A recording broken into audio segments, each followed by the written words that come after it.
जनपद बलरामपुर में मुकदमा संख्या 132/25 318/4 BNS GST विभाग द्वारा पंजीकृत कराया गया था। उन्होंने बताया कि उन्होंने 2 ऐसे ट्रक 15 दिवस पूर्व पकड़े हैं जो कि ई-वे बिल के बिना जा रहे थे। तो इसमें उन्होंने गाड़ी को फ़ाइन लगा के रिलीज़ भी कर दिया 15 दिवस के बाद। लेकिन जब मुकदमा हमारे यहाँ पंजीकृत हुआ तो हमने पूरी की जांच शुरू की। तो जांच में जो सबसे पहला तथ्य निकल के सामने आया कि जो बिल लेके ट्रक वाले जा रहे थे उनके पास ई-वे बिल तो नहीं था, लेकिन जो बिल था वो भी फर्जी था। जो कंपनी पे GST रजिस्ट्रेशन दिखाया जा रहा था वो कंपनी एग्जिस्ट ही नहीं करती है, और उस कंपनी के जो मालिक हैं वो कुटिया में रहते हैं, उनके दस्तावेजों का दुरुपयोग किया गया था।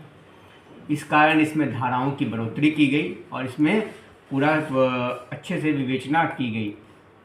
तो हमने ये पाते हुए पहले पूर्व में 4 अभियुक्तों को इसमें जेल भेजा जा चुका है और आज एक और अभियुक्त पकड़ा गया है जिसे जेल भेजा जा रहा है।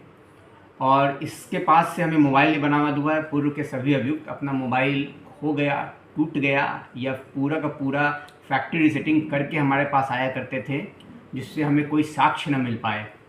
और इस बार अचानक हमें मोबाइल प्राप्त हुआ है। मोबाइल में बहुत से ऐसे चैट्स प्राप्त हुए हैं जिससे पूरा इस गैंग का मोटस ऑपरेंडी निकल के सामने आया है। और इसमें ये निकल के सामने आया है कि पूरा का पूरा ये जो गैंग है ये GST चोरी का संगठित रूप से कार्य करता है। जो आयरन स्क्रैप की गाड़ियां हैं जो बिहार से, यूपी से निकलती हैं, वेस्टर्न यूपी और पंजाब में जो फैक्ट्रीज़ हैं वहाँ तक जाती हैं, उनमें GST का ई-वे बिल नहीं होता है और यही गैंग इनको पार कराने का काम करता है। दूरी और गंतव्य के आधार पर इनका रेट तय होता है जो कि 1000 रुपये से लेकर 2000-3000 पर टन तक का होता है। सिर्फ माल को सेफली वहाँ तक पहुँचाना, सिर्फ उनको पासवे देना।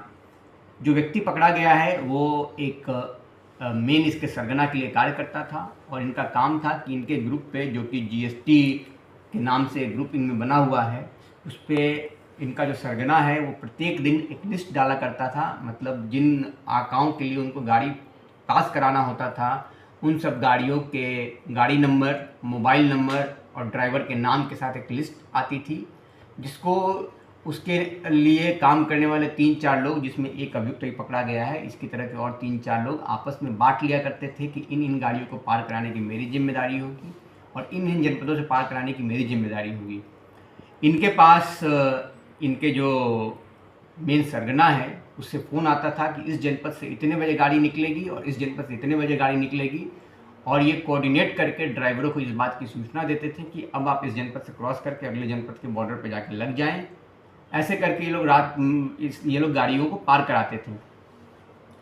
और अभी तक उसको कहाँ से सूचना मिलती थी कि ये एप्रोप्रिएट टाइम है पार करने का, इस पर जांच चल रही है। और जब मेन सरगना पकड़ा जाएगा तो ये भी तथ्य सामने निकल कर आएगा कि उसे सूचना कहाँ से मिलती थी कि ये एप्रोप्रिएट टाइम है निकलने का। और हम लोगों ने जांच के क्रम में ये भी निकल के सामने आया है कि पूरे संगठित रूप से ये अंतर्राज्यीय गैंग है जो काम करता है। बिहार में एक अलग गैंग है जो पार कराने का काम करता है। यहाँ पर यूपी में इसको 2 भागों में बांट के काम कराया जाता है, एक बिहार बॉर्डर से लखनऊ तक, दूसरा लखनऊ बॉर्डर से हरियाणा बॉर्डर तक, दिल्ली बॉर्डर तक। और फिर उधर हरियाणा में अलग गैंग काम करता है और पंजाब में फिर अलग गैंग पास कराने का काम करता है। हमें कुछ लोगों के डिटेल वहाँ के भी प्राप्त हुए हैं, उस पर भी पुलिस काम कर रही है।